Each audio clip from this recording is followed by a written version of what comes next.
Bom dia, pessoal. Para quem não me conhece, meu nome é Cláudio Sabino, sou advogado constitucionalista e juiz-filósofo cristão. Hoje, notadamente, dia 17 de janeiro de 2024, ano novo, portanto, estou aqui voltando depois do recesso de Natal e Ano Novo. Na verdade, a Justiça ficaram de recesso até o dia 6 e desde o dia 6 venho trabalhando. Não obstante os prazos estarem suspensos até a próxima semana, ou seja, o próximo dia 20, conforme o novo CPC, sobretudo determinação do CNJ. Mas hoje estou voltando aqui, notadamente no dia 17 de janeiro de 2024, ano novo, portanto, para compartilhar com os senhores e senhoras, desde já dando as boas-vindas ao presente canal da cidadania, canal 3D ou 3 dimensões. Para aqueles que não conhecem o propósito do presente canal que estão chegando agora, sejam todos muito bem-vindos, bem-vindas. Obrigado pelos novos inscritos ao presente canal. Até ontem o algoritmo do YouTube me informara ter mais de 7.500 views, ou seja, visualizações do presente canal, com um pouco mais de 4 meses, caminhando para 5, foi inaugurado notadamente em 4 de julho do ano passado, ou seja, pouco mais de... faz 5 meses. E até ontem já tinha mais de 7.500, 7.600 views, ou seja, visualização. Não obstante, a minoria está inscrita, mas creio que todos estes, mais de 7.000 que tiveram a ímpar oportunidade de ter acesso e assistir os mais diversos também vídeos versando sobre direito, filosofia, geopolítica, autoajuda e até mesmo teologia cristã, judaica e islâmica, em que pese no decorrer do presente ano irão se inscrever e por via reflexa também convidar o maior número de pessoas para fazer o mesmo, pois na vida não existe ninguém tão pobre que não possa contribuir com algo, ainda que esse algo seja uma inscrição no presente canal. Outro sim, na vida também não existe ninguém tão rico que não precise de algo, ainda que esse algo seja uma palavra amiga, um aperto de mão, algo que você precisa ouvir e até mesmo um problema que você esteja acometido, ele esteja roubando o seu sagrado sono.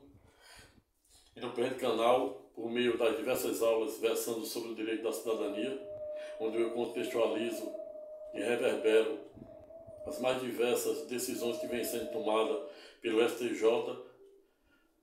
ante o direito federal infraconstitucional e o Supremo Tribunal Federal, no que aduz as temáticas eminentemente de caráter constitucional. Mas o fato é que no presente canal vocês terão, no decorrer do ano, a ímpar oportunidade de ter acesso a videoaulas versando sobre toda a ramificação do direito constitucional, direito à saúde, quem tem ou não tem direito à saúde, independentemente de ter plano de saúde, eu tenho que pagar, direito à nomeação em concursos públicos, direito subjetivo líquido e certo, quem passou dentro do limite de vaga, quem não pagou, quem não passou, direito de propriedade, direito de quem compra um veículo, um imóvel, pois agora, tanto o Supremo como o Congresso Nacional, no ano passado, referendaram as inteiras a Lei 9.514/97, ainda do governo do ex-presidente Fernando Henrique Cardoso, no sentido de permitir que os bancos tomem imóvel financiado, até mesmo com uma parcela, independentemente de ter que acionar a justiça ou ter ordem judicial. E por via reflexa também o Congresso, no finalzinho do ano passado, para agravar mais ainda a situação, estendeu para as buscas e apreensão de veículos. Ou seja, então você que tem financiamento ativo tanto de imóvel, junto à Caixa, Banco do Brasil e demais bancos credenciados ao Sistema Nacional da Habitação, fique ligado para não atrasar, e se atrasar, contratar o mais rápido possível um advogado para você não perder tudo e ser surpreendido com a súbita perda de seu imóvel e seu veículo, que agora os bancos, os advogados do banco não precisam nem acionar mais a justiça para reaver os veículos e, igualmente, os imóveis financiados que estão com os respectivos contratos inadimplentes. Esta é a razão pela qual você, ao se inscrever no presente canal, você terá videoaulas onde eu digo o que você pode fazer, o que você não pode. Se você está numa situação como essa, com um imóvel financiamento, um financiamento de imóvel, veículo atrasado, o que você pode fazer, não pode. E desde já digo que se você está desempregado, perdeu renda e não tem como pagar, colocar em dia o financiamento, procure vender urgente o imóvel para tentar recuperar pelo menos parte do que você pagou. E no caso de veículo, procure urgente uma concessionária, uma loja de veículos e venda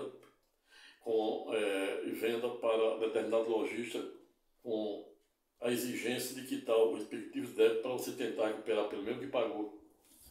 Dito isto, e para que o presente vídeo aula não fique maior do que eu pretendo, hoje fui instado ou provocado a falar de um tema que em tese parece comezinho ou simples, mas nos possibilitará a fazer uma breve reflexão acerca de toda uma crise de legalidade e legitimidade em que o mundo está a reverberar, onde as pessoas deixaram de acreditar na rigidez das instituições democráticas de direito. Não à toa, o mundo pôde observar de camarote o atentado aos 3 poderes no dia 8 de janeiro do ano passado. Para além disso, pasmem-se, pois não estamos somente dentro de uma iminente crise de legalidade e legitimidade, também estamos dentro de uma crise, de uma espécie de corrupção sistêmica dos mais diversos valores éticos e morais, onde as pessoas são valoradas mais pelo que tem do que é, ou seja, é o ter em detrimento do ser. Como dizia Schopenhauer, é uma sede de ter com tédio de não poder possuir. É uma crise de legalidade e legitimidade em que as pessoas deixam até mesmo de acreditar na rigidez das instituições democráticas de direito como os 3 poderes. E não à toa ocorrera o lamentável caso do dia 8 de janeiro do ano passado, no qual mais de 1.400 pessoas estão sendo processadas e condenadas a pena de 13 a 17 anos, mais medidas cautelares e pecuniárias afins, exatamente porque deixaram ser induzidas ao estado de erro, que é exatamente a falta de compreensão da realidade. Mas o mundo e as pessoas, em que pese, não estão somente eivadas ou dentro de uma iminente crise de legalidade e legitimidade de valores éticos e morais. Estamos também dentro de uma crise de legalidade e legitimidade no que aduz a amor, ódio, felicidade, felicitude, solidão, gratidão, a ponto de valores tão caros como os princípios que ligam uma pessoa a outra e que faz com que determinadas pessoas escolham a companhia de outras, no momento estejam também em xeque, como a confiança, a quebra de confiança, a quebra de valores éticos e morais, a quebra de honestidade ou probidade, que são sinônimos entre si, onde as pessoas estão sendo obrigadas a passar por uma espécie de provação, pois a provação nada mais é do que uma espécie de secura especial, secura espiritual, o assédio, como defendia Madre Teresa d'Ávila, que é aquele momento em que Deus se afasta do homem para permitir que o demônio nos atente, para nos ensinar a andarmos com as nossas próprias pernas e, para além disso, termos a ímpar oportunidade de escrevermos os melhores capítulos de nossa vida no momento da dor, da opressão, da supressão, da perseguição e da injustiça. Não à toa, aqueles que se exaltam ou se elevam serão humilhados, e os que se humilham serão exaltados. 1000 cairão ao meu lado e 10.000 à minha direita, mas nada me abalará, pois o Todo-Poderoso estará sempre conosco hoje e sempre. Amém. Céu e terra passarão, somente as escatológicas palavras e promessas do Todo-Poderoso não hão de passar. A boca fala do que o coração está cheio, e o coração se farta com o que sai pela boca, razão pela qual devemos fartarmos nosso coração com coisas boas, daquilo que revela a vontade e o propósito de Deus. E a vontade e o propósito de Deus, em que pese, está literalmente consignado nos 73 livros da Bíblia, do cânon católico, de Gênesis a Apocalipse, que significa revelação, a revelação de Cristo Jesus na ilha de Patmos para o seu querido apóstolo João, que foi o único, em que pese, que morrera dos 12 de morte natural aos 94 anos na ilha de Patmos, logo após o mesmo receber a escatológica revelação das 7 cartas dirigidas aos 7 anjos do Apocalipse, que odiernamente atualmente se encontra localizado no interior da Turquia, cuja Laodiceia só recebera a reprimenda de Cristo Jesus, o Alfa e o Ômega. Ao revés, Filadélfia fora só elogios, razão pela qual já escrevi também que Filadélfia deve ser um modelo de igreja a ser literalmente seguida por todo cristão ortodoxo, no mínimo, que devem ser.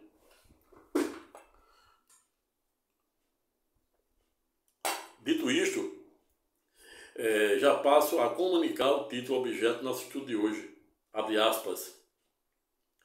O que fazer quando estamos postados diante ou ante as mais diversas e odiosas crises de legalidade, legitimidade e corrupção sistêmica, tão bem defendida pelo eminente colega constitucionalista, a saber, Dr. Marcelo Neves, em sede de suas obras, O Constitucionalismo Simbólico, um colega também norte-americano da Universidade da Carolina do Norte, se não me engano,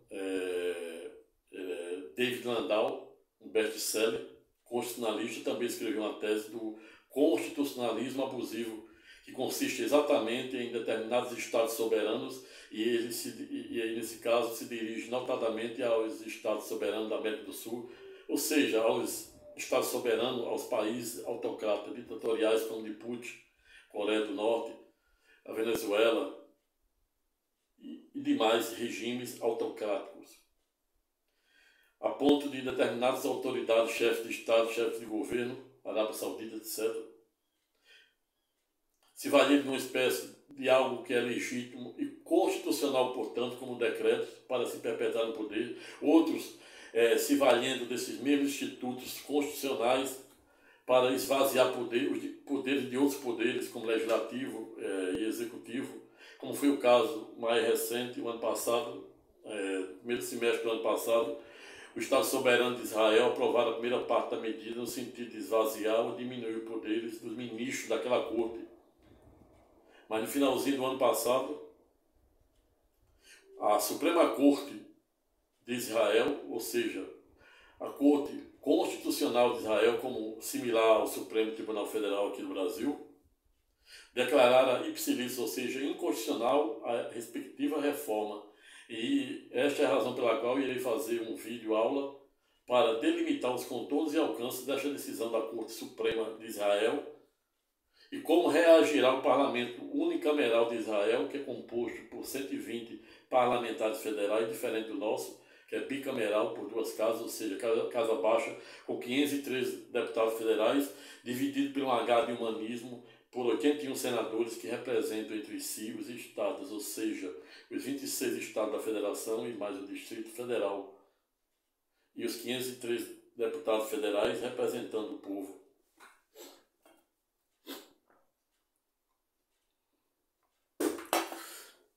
Esta é a razão pela qual, no dia de hoje, escolhi o tema, objeto do nosso estudo de hoje, a saber, amor, ódio, felicidade, felicitude, solidão e solitude e ingratidão, justiça, perdão, quem tem razão nesta guerra de titãs.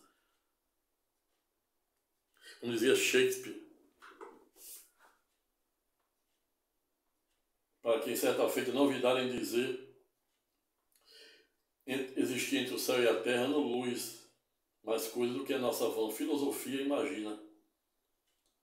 Mas o fato é que o mundo está dentro de uma iminente crise de legalidade e legitimidade, onde os valores éticos e morais não estão mais em voga, onde as pessoas não têm nenhum valor, onde as pessoas se aproximam de outras, literalmente, com algumas segundas intenções, onde determinadas pessoas são obrigadas a passar por mais diversas provações e sofrimentos para poder Deus revelar a face de determinadas pessoas, inclusive parentes,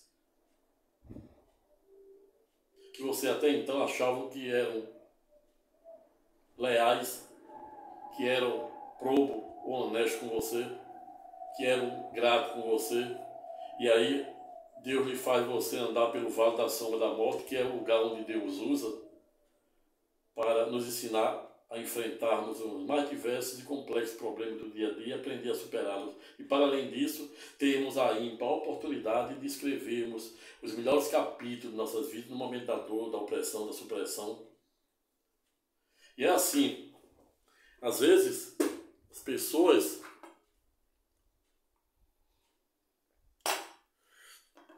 são obrigadas a passar pelas mais diversas provações, num caminho nem um pouco brando, para Deus revelar o verdadeiro caráter, para Deus abortar as mais diversas reservas mentais que as pessoas nutrem com as demais, simplesmente com o manifesto propósito de tentar agradar a corrente dominante e, para além disso, se valer da própria torpeza, que é a falsa, que valer da própria torpeza é alguém querer se valer de algo que ele mesmo deu causa.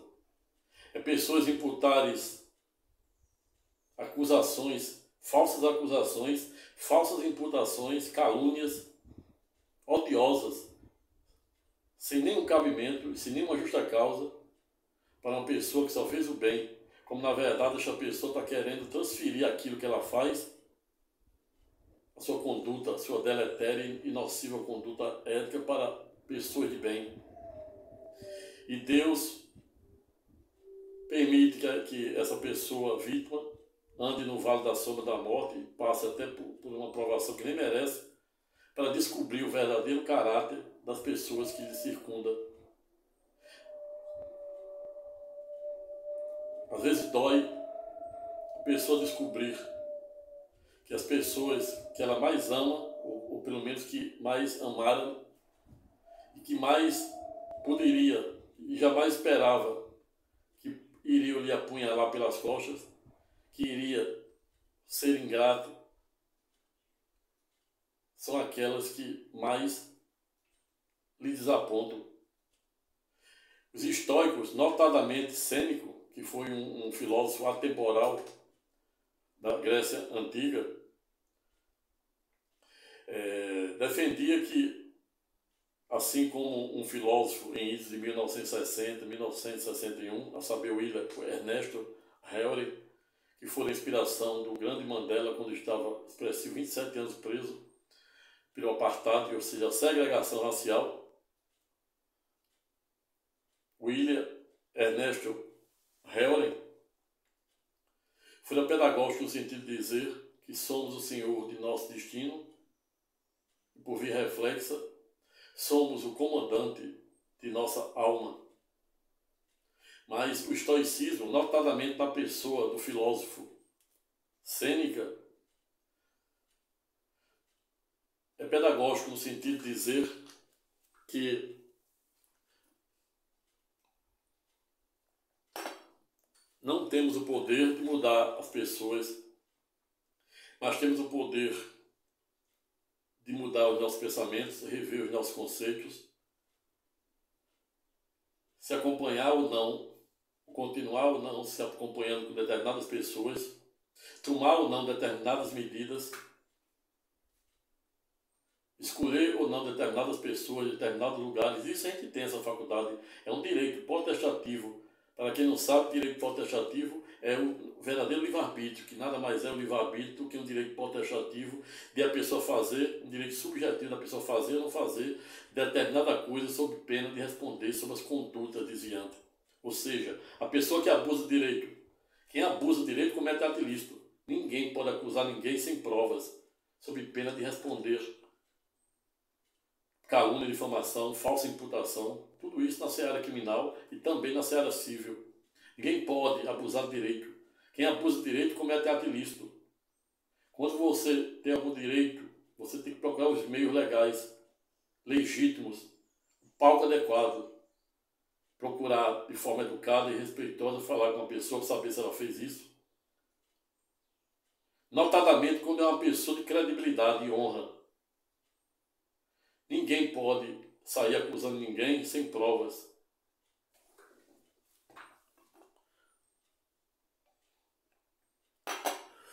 E aí quando estamos a falar ou falarmos de amor, o que é amor? Como dizia Nasir e asseverou Cresce Morton.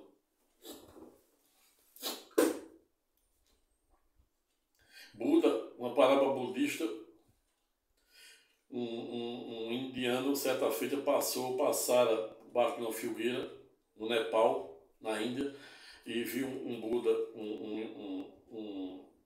um monge budista meditando, e perguntou qual seria o maior princípio do Buda. O monge budista respondeu: o maior princípio do Buda é amar o próximo. E aí o indiano retrucou e disse: só isso é fácil, todo mundo sabe. Aí o monge budista disse: isso é fácil, todo mundo sabe, mas tem gente de 99 anos que nunca fizeram, nunca praticaram.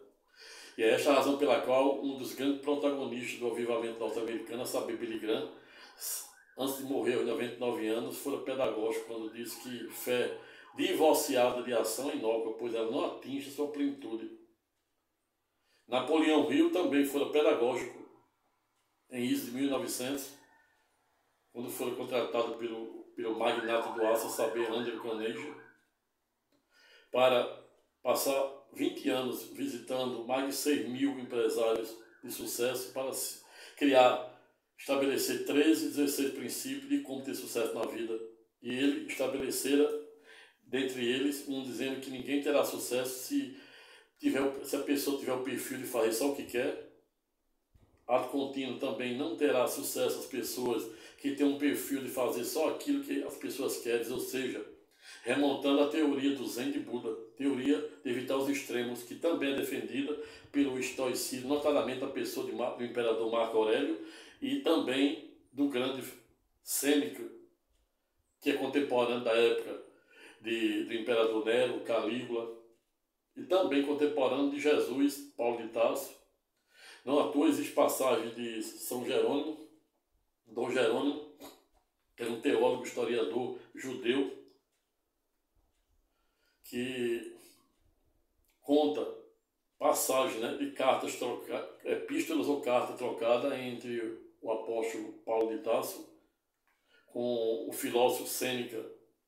E Sêneca disse que devemos, um dos grandes protagonistas do estoicismo, que é uma filosofia, antiga filosofia grega, atemporal. Atemporal por quê? Porque transcende no tempo, assim como Deus. Deus é atemporal, razão pela qual ele não se submete à lei dos homens, tampouco à vontade e o modus operandi dos homens, e sim ao seu próprio modus operandi e seu tempo. Às vezes pedimos, oramos e oramos, e Deus não atende, porque Deus jamais irá atender dentro do nosso tempo, e sim dentro do seu tempo, que ele é atemporal. E pior ainda, dentro do nosso modus operandi, ele atende dentro de seu modus operandi, ou seja, seu modo de agir. A gente pede, às vezes ele atende, mas não da maneira que a gente pediu. A gente pede para, por exemplo, ajudar determinada pessoa, ajudar ou não ajudar. Dar-lhe sabedoria para ajudar ou não ajudar determinada pessoa, determinado parente. E aí, Deus lhe surpreende com algo que acontece para determinada pessoa que você achava que era seu amigo, que era seu irmão, que era seu parente mais próximo sanguíneo, abortar, dada a reserva. E aí é que você deve recorrer até Tessalonicenses 5,18, a tudo da graça, Na hora dessa você deve agradecer a Deus, porque foi através daquilo ali, daquele modus operandi, daquela espécie de provação, que mesmo que tenha doído, mas Deus, o caminho que Deus encontrou para abrir seus olhos diante de pessoas tão falsas, tão ingratas, tão perversas. É assim que ele age. E aí você só tem que agradecer, dando luz a Deus, por ele ter lhe permitido passar por aquela provação para você descobrir quem de fato são as pessoas que você achava que eram seus amigos. Isso no trabalho, isso no meio social, isso na vizinhança, isso dentro da sua própria casa. No Antigo Testamento, notadamente na época de Moisés, Josué, Caleb, etc., Deus pediu ou pedira para Moisés, quando ele entrasse em Canaã, que no caso foi Josué e Caleb, construísse uma cidade para refugiados, exatamente para, na hipótese de algum hebreu cometer algum crime de homicídio, ou seja, matar alguma pessoa, e se fosse em legítima defesa, para não poluir, para além de não poluir a Terra Santa, também iria proteger aquele judeu que matou em legítima defesa das famílias do morto.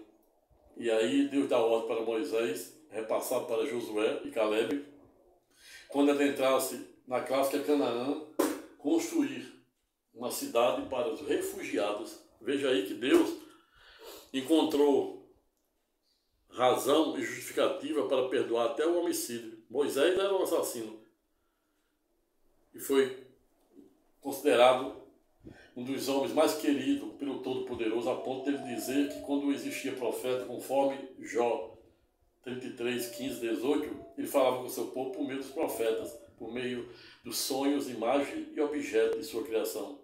Mas, no caso de Moisés, ele não amava tanto seu servo Moisés que ele falava com ele mano a mano.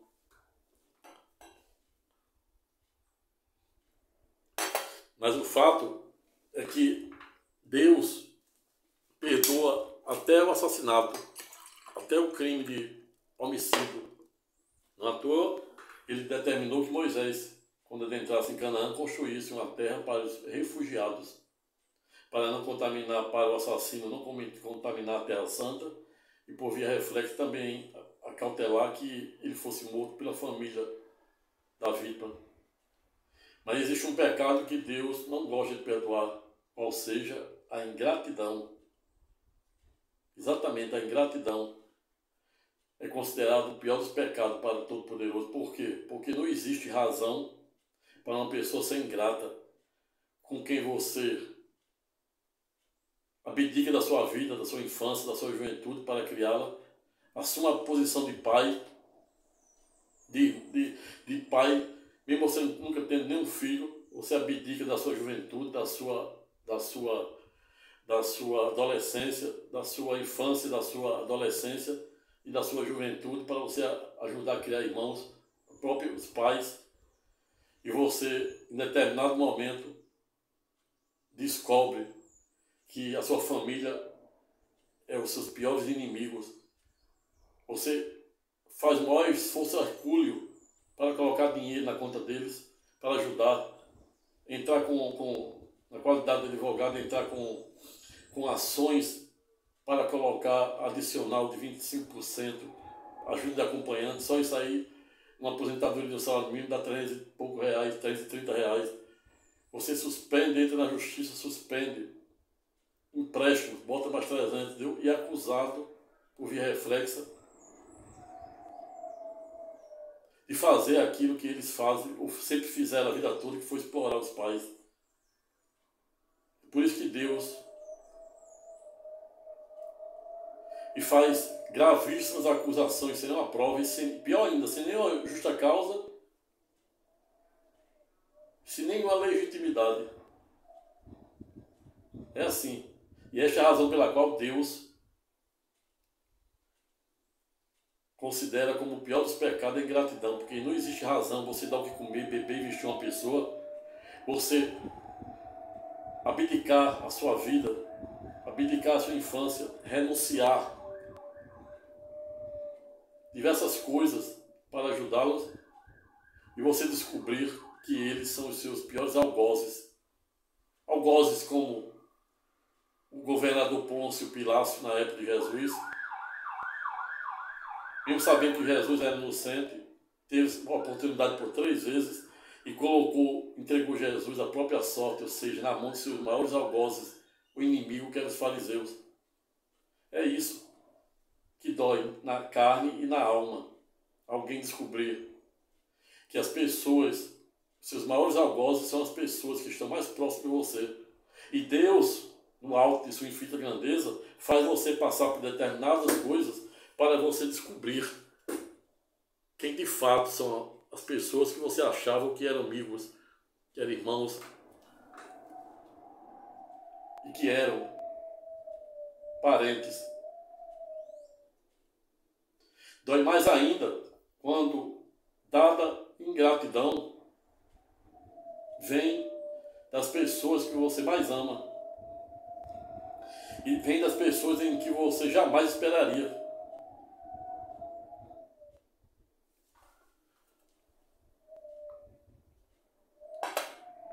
Mas o filósofo Sêneca, ele diz que nós não temos o poder de mudar as pessoas, e Nietzsche é pedagógico nessa temática, quando diz que nada aprisiona mais do que as ideias, e eu acrescento, nada aprisiona mais do que as ideias, os hábitos, os vícios, as culturas e a ignorância, cuja ignorância em que pese sob aspecto filosófico é arqueu causa-mãe de tudo de ruim que acontece no mundo, inclusive o pecado. Nietzsche também, certa feita, novidade em dizer: amar o único ser é uma barbárie, pois isso ocorre à dispensa dos demais seres, inclusive Deus. As pessoas elas não são obrigadas elas não têm o poder de mudar a vida de ninguém, mudar o pensamento de ninguém. Mas cada pessoa tem a faculdade e tem o poder de determinar o seu destino, de seu dom, de seu destino, como defendia Sêneca e também o filósofo britânico, poeta britânico, a saber, William Ernesto, que inspirara Mandela em 27 anos de prisão na África pela acusação de segregação racial de Mandela.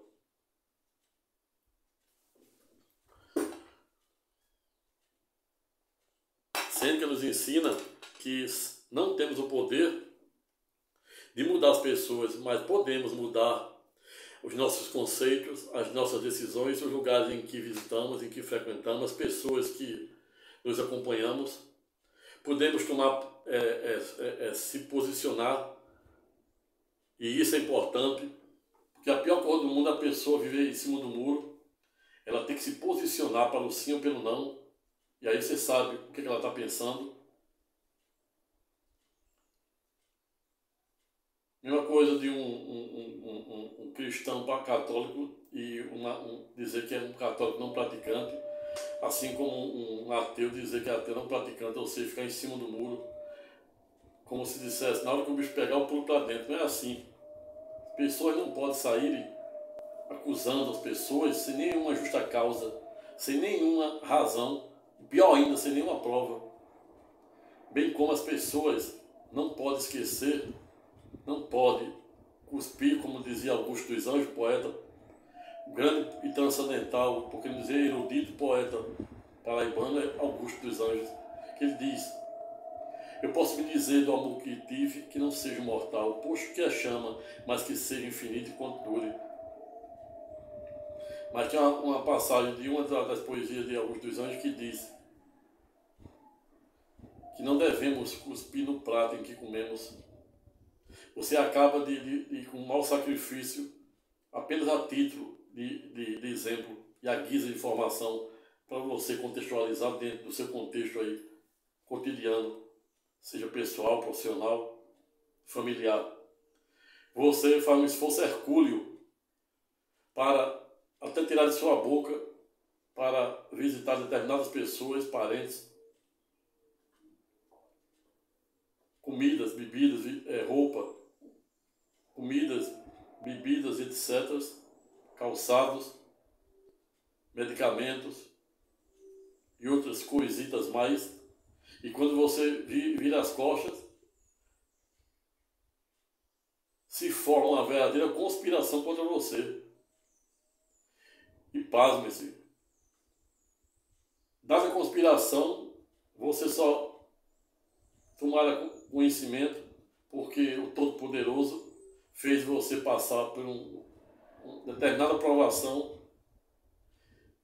e fez com que a própria pessoa, próprias pessoas que, quando você virou as costas, depois de você dar tudo de bom para elas passaram a conspirar com você, literalmente, elas gravassem um vídeo com a própria boca, com a própria voz e se auto-incriminassem. E aí o que fazer? E o que fazer diante desses contextos? O que fazer diante da ingratidão? O que fazer diante da desonestidade? O que fazer diante de condutas tão odiosas, deletérias, por que não dizer nocivas? Os estoicos têm resposta. Marco Aurélio, o grande imperador, um dos maiores, o maior imperador de Roma. Sêneca, contemporâneo na época de Jesus, de Paulo de Tarso, do imperador Nero, Calígula, citado por Dom Eugênio, teólogo judeu, que diz que Paulo de Tarso trocara cartas entre o filósofo. O filósofo Sêneca nos ensina, o considerado o pai ao estoicismo, considerado como uma filosofia do autocontrole, da inteligência emocional e do bem-estar psicológico e cosmológico. Sêneca nos ensina que devemos nos antecipar de forma voluntária e até mesmo de ofício para adversidades que podemos nos deparar ou nos depararmos, bem como esses casos, esses exemplos que eu acabei de citar. Essas surpresas, essas coisas inusitadas que surgem no nosso dia a dia. O filósofo do estoicismo nos ensina termos espírito de resiliência e empatia, inteligência emocional, sabermos transformar negativo em positivo, sabermos sairmos ainda maior ou maiores no momento da opressão, da perseguição, da injustiça, das calúnias e etc. O filósofo Sêneca, por meio do estoicismo, da filosofia estoica, nos ensina que devemos, de forma voluntária, ter previsibilidade de coisas que todos iremos passar. Todos nós, sejamos católicos, apostólicos romanos, sejamos protestantes, pelas mais diversas denominações, sejamos ateus pelo viés teísta ou ateísta, sejamos budistas, sejamos indianos e etc. Hare Krishna, Mormon, etc. Todos iremos provar do mel e do fel. E não à toa, Deus derrama a sua unção de caráter comum para bons e ruins, justos e injustos. Não à toa, a mesma chuva mesmo sol que ilumina o dia dos bons é o mesmo sol que ilumina o dia dos ruins. O mesmo sol que ilumina o dia dos justos é o mesmo sol que ilumina o dia dos injustos. Por via reflexa, a mesma chuva que rega a lavoura dos bons é a mesma chuva que rega a lavoura dos ruins. A mesma chuva que rega a lavoura dos justos é a mesma chuva que rega a lavoura dos injustos. Exatamente para Deus mostrar o tamanho de seu amor para com justos e injustos, bons e ruins. Mas Deus também tem o seu galardão ou recompensa para os seus queridos, como ele teve para João, foi o único que morreu de morte natural aos 94 anos na ilha de Pato, na Grécia. Deus também teve seu galardão para Noé, escolhendo, dando salvo-conduto somente a ele e a sua família e um par de cada animal irracional para a procriação da terra depois de um ano de dilúvio. O Todo-Poderoso teve também seu escolhido, a saber, Ló, sobrinho de Abraão, quando ele mandara os 2 anos destruir Sodoma e Gomorra. Não obstante o patriarca Abraão, ter clamado ao Todo-Poderoso que não destruísse Sodoma e Gomorra, o Todo-Poderoso disse, deu razão. Abraão disse, se eu arranjar 50 almas arrependidas, o Todo-Poderoso disse, se eu abandono 99 ovelhas para salvar uma, por quê? Não deixarei de destruir Sodoma e Gomorra, se você me conseguir 50 almas arrependidas. Abraão não consegue 50, baixa para 45, não consegue 45, baixa para 40, não consegue 40, baixa para 30, não consegue 30, baixa para 20, e não consegue 20, se dirige para o Todo-Poderoso e diz, me desculpe meu atrevimento, e se eu arranjar 10, o Todo-Poderoso diz, em amor os 10, não destruirei Sodoma e Gomorra. Ocorre que Abraão não arranjara uma alma sequer arrependida, razão pela qual o Todo-Poderoso determinou os 2 anjos, para resgatar e salvar a família de Ló e sua família, não obstante a mulher de Ló ter desobedecido a ordem do anjo de Deus e Deus ter a transformado no estado de sal, que remonta àquela área do Mar Morto, onde está sendo cumprida uma profecia de Ezequiel 47, que também será objeto de uma videoaula, onde eu irei delimitar os contornos e alcances de dada profecia que vem sendo cumprida, com criações, surgimento de bolões e bolões de água com peixe na área do Mar Morto, e até mesmo a ponto de ter criação de pâmelas, que é aquela fruta criada, produzida no Emirado Árabes, que eu já mostrei no ano passado, que comprei uma no Carrefour por R$9, e hoje você compra por 12, 13, 15 reais, fabricado nos países dos Emirados Árabes, mas também na região do Mar Morto. Mas será objeto de uma videoaula, onde eu irei fazer uma verticalização sobre os contornos e alcance da região do Mar Morto, que é uma das áreas mais baixas do planeta, 500 metros abaixo da linha do nível do mar. É a área do Mar Morto que tem 10 vezes mais sal do que os demais oceanos, os 7 oceanos, e etc. Mas quando eu digo que o pior pecado para o Todo-Poderoso é a ingratidão, é exatamente porque não há justificativa para a pessoa ser ingrata. Quando princípios, valores éticos e morais, princípios como lealdade, moralidade, amor, honestidade e gratidão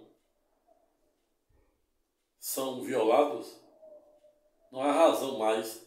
Houve uma ruptura, houve uma quebra de confiança. E aí, quando valores e princípios que unem uma pessoa a outra são literalmente violados, não há razão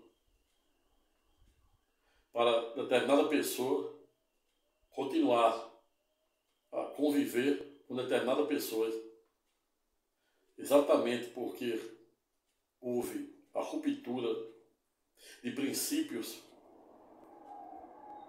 que unem determinada pessoa a outra.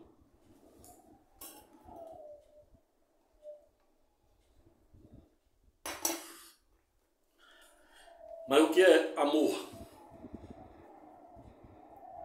É algo muito subjetivo falar de amor, assim como falar de ódio, assim como falar do bem e do mal, como eu já havia dito em outros vídeos aulas.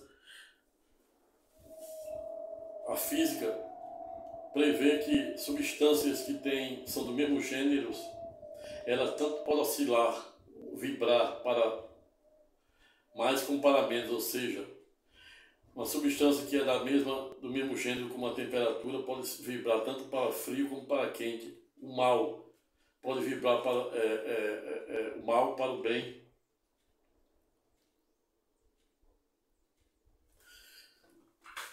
Nietzsche dizia, por que não dizer William Shakespeare, dizia que a raiva é o veneno que tomamos para desejar a morte de outra. O estoico Sêneca também fora pedagógico no sentido de dizer que devemos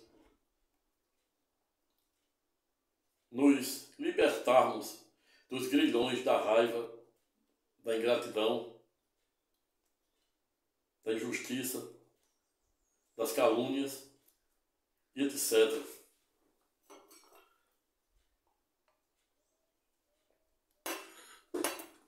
Razão pela qual Cristo Jesus dizia que a boca fala do que o coração está cheio e o coração se farta com o que sai pela boca. Razão pela qual devemos fartarmos nosso coração com coisas boas para descobrir a boa, agradável e perfeita vontade do Todo-Poderoso.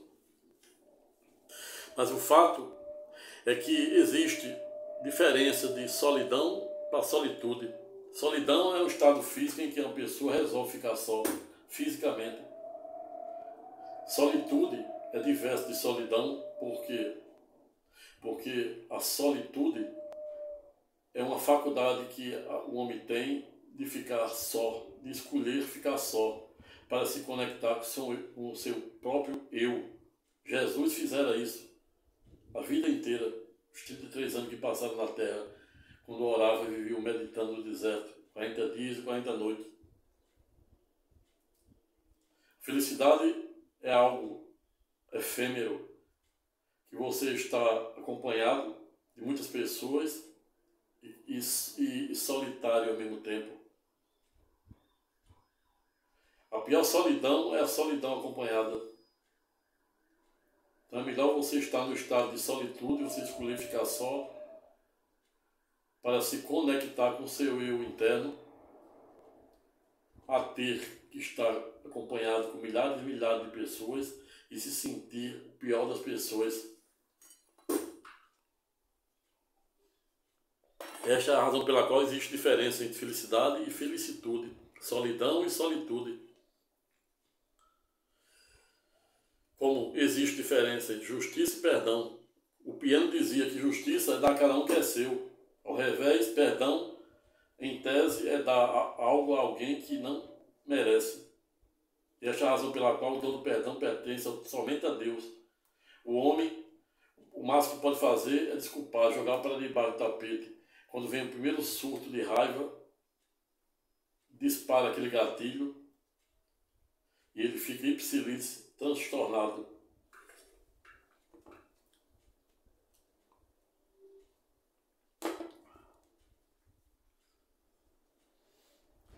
Só somos dono de nosso destino e o comandante de nossa alma naquilo que está ao nosso alcance. Pois o que não está ao nosso alcance, sobre o aspecto espiritual, não somos o Senhor, tampouco o comandante de nosso destino e de nossa alma. Só podemos dizer, segundo Sêneca, e segundo o poeta britânico, qual seja William Ernesto, que inspirara Mandela, que somos o Senhor, o dono de nosso destino e o comandante de nossa alma, quando determinada ação, o ato, depende da capacidade de nossa miserável natureza humana. Não à toa os estoicos defendem aquilo que não tem remédio, o remédio há de estar. Então, sob a perspectiva e premissa de que, desse nosso existencialismo, somos sim o Senhor de nosso destino e o comandante de nossa alma. Naquilo que foge destas competências, em tese, não podemos dizer que somos o Senhor de nosso destino e o comandante de nossa alma, e sim o Todo-Poderoso.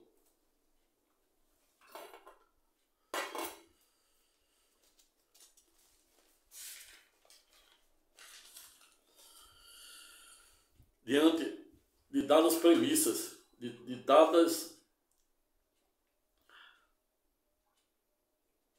ingratidões, de dada quebra de valores, diante de iminentes e as mais diversas e nocivas adversidades que todos nós estamos prestes a passar, é que os estoicos nos ensinam que devemos diariamente nos esvaziar ou nos esvaziarmos, no sentido de